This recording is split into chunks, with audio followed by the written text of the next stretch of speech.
Hi everyone, welcome back to 78 Reflections. My name is Patty Elaine and I'm so glad you're here. Today we are starting something new, and I have been doing wobble readings for the past 32 days, and then we ended with a final spread walking through the Shadowland Tarot. And now we're going on a new adventure, and that is a 9-card spread. Each card is pulled from a different deck and connected to one of the 8 focus areas of my life right now. You can probably see I have done a very high-tech display of these by writing with a Sharpie on an index card. And so each of these focus areas I have paired with a deck, and I have drawn a card. And the question that I ask is, what do I need to know about this area of my life right now? And what I'm looking for is maybe some insight as to where I'm at, or maybe some advice for the coming week, because it is a week ahead spread. And so then the final card over here that you see is from the Wild Unknown archetype deck, and that's going to offer hopefully an overarching theme or energy to carry through the week. So it's kind of a guiding archetype for how I can move through whatever comes up. So this reading is meant to be a first impression. So I did pre-draw the cards. I just thought it would take too long to do it in the video, but I'm going to be interpreting the cards intuitively. I do have the guidebooks here in case I want to consult them, because some of these decks I have not worked with a lot. In fact, these decks, all of these, actually, other than this one, I haven't really worked with these decks a lot, and not all of them follow the Waite-Smith system. So I might glance at the guidebook, but the idea is not to go into a deep dive today, but rather reflect on my first impressions, what I'm thinking, how it's sitting with me, and we'll just see how this goes. It's a new adventure. And if you're curious about the full breakdown of how the series works, why I'm doing it, including how it ties into my 111-day plan, I will link the full intro in the description box below. But let's jump right in and see what this week has in store. So this first pairing of cards, so I've sort of paired up my categories. And so this first pairing is the Book of Shadows Tarot, and this green one is the So Below deck, and the blue one is So Above, As Above. I have not worked with these decks, so it's a brand new experience for me. So the category of prosperity is financial and security. And so I have a lot of goals related to this, mostly pertaining to mindfulness around spending, tracking my finances, and all of that. And so let's see what this deck has to say.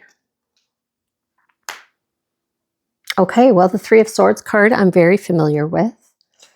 I interpret the Three of Swords as a painful truth, and you can see based on this woman's body language that she is not very happy about whatever is going on. We know swords has to do with ideas, thoughts, perceptions. And the 3 is growing momentum. And the growing momentum in the sword suit is towards release of mindsets that no longer serve us. And so that growing momentum is usually a realization of some sort with the 3 of Swords. And I know very recently I did a video about this, and I talked about how, like, I think of the 3 swords as, you know, the first sword is acknowledging it or realizing it. And the second is, you know, kind of processing. And then the third is moving forward. And I think this relates really well to me and where I'm at with my financial situation right now, because my goal is to have Money Mondays where I, you know, kind of spend some time, invest some time to look at my spending, look at my budgeting, look at my savings. And I avoid doing that like the plague. And so I think that this card is really an encouragement to, I mean, this situation is not going to get better if I ignore it. So the only way through is through with the Three of Swords. And so I think that's really valuable advice for me today. So let's go up to Refuge. So Refuge for me is spirituality. So this deck does not follow the Waite-Smiths, so I am going to look at the guidebook. Okay, so the Five of Fire is Jupiter. And it talks about Jupiter representing expansion, growth, progress, and abundance. Jupiter also blesses our lives by bringing joy, faith, inspiration, and understanding. So this is very different than if we would make it equivalent to the Five of Wands. It's very, very different than that. So just thinking about how this might relate to spirituality for me, you know, I think it's an encouragement, even though the image on the card doesn't really lead me towards kind of that message in the guidebook. But I am interpreting this as really reinforcing my goal, which is to have a more lighthearted approach and to really lean into joy and inspiration.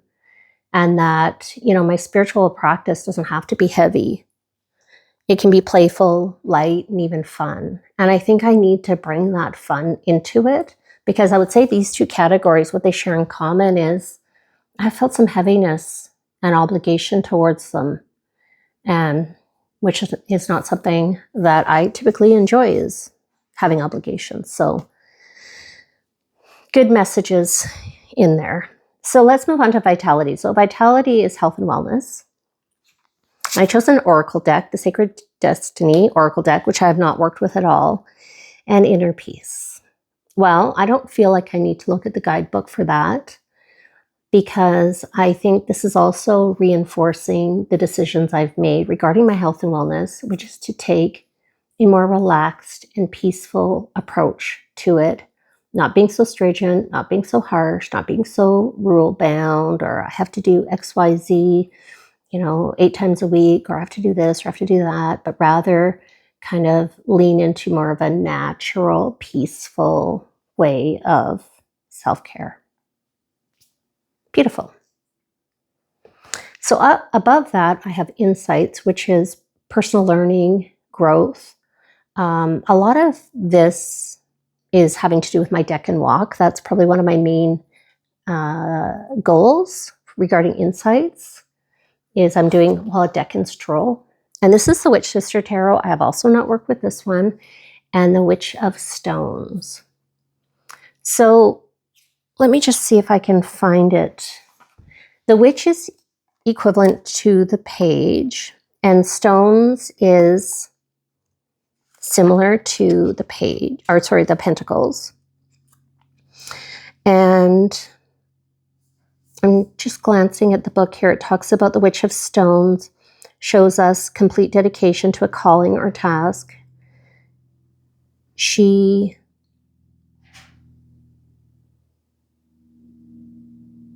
knows the nature of sacrifice and wholeheartedly gives herself. And it talks about her being, of great devotion and courage.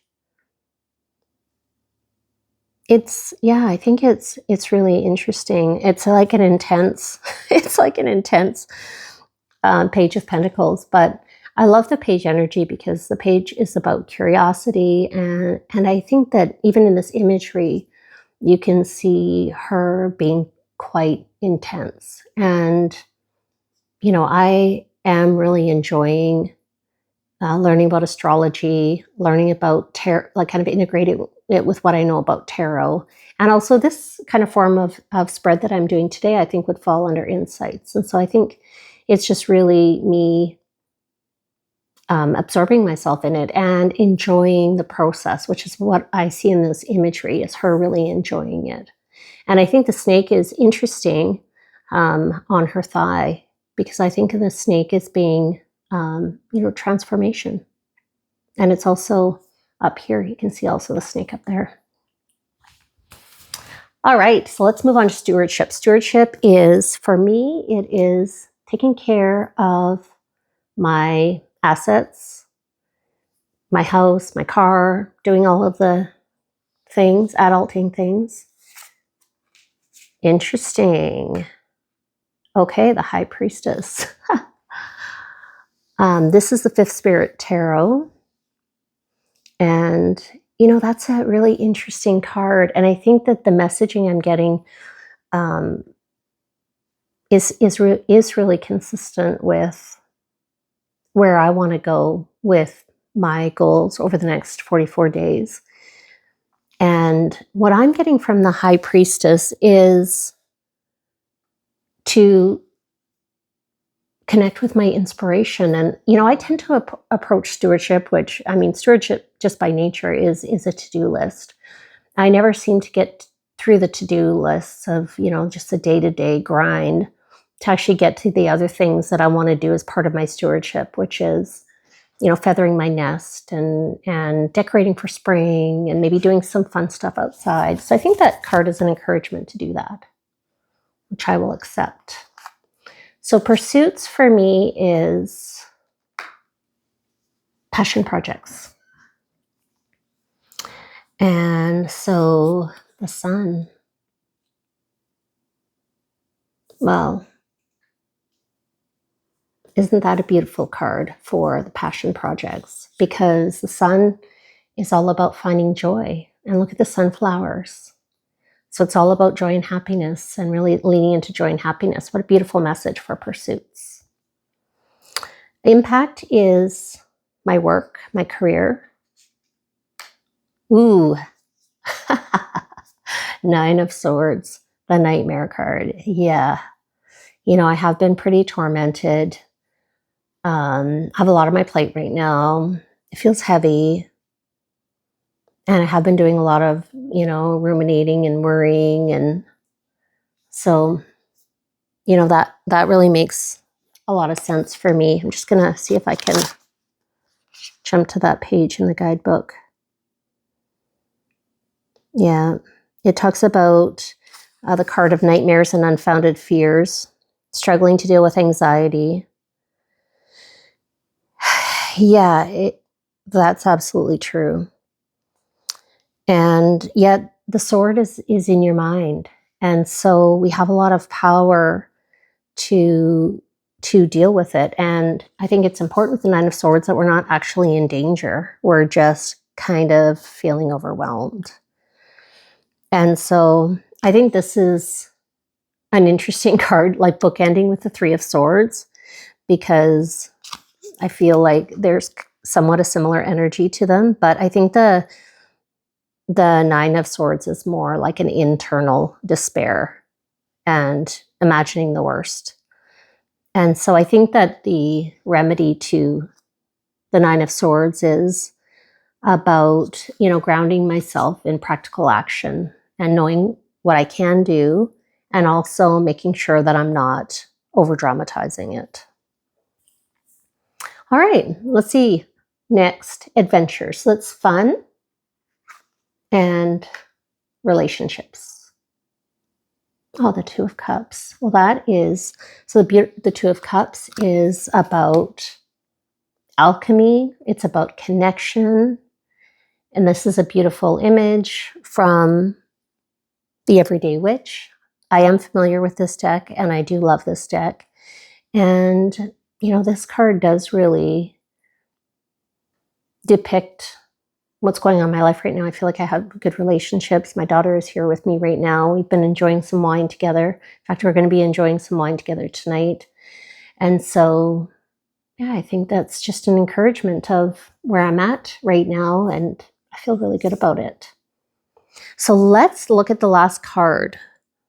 And this is also a deck I'm not familiar with. So I am going to have to find it in the book. And Roman numerals are not my best friends, but I know this has got to be near the end.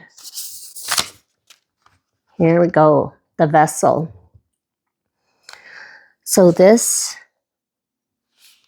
is about the most powerful archetype form on earth. It is everywhere. Cups hold liquids, stoves hold fires, our bodies hold our organs, our homes hold families. The vessel protects what it contains. Nests protect eggs, savings accounts protect our earnings. Even the planets are contained within their circular orbit. When this card appears, it's time to assess what is being held together and how.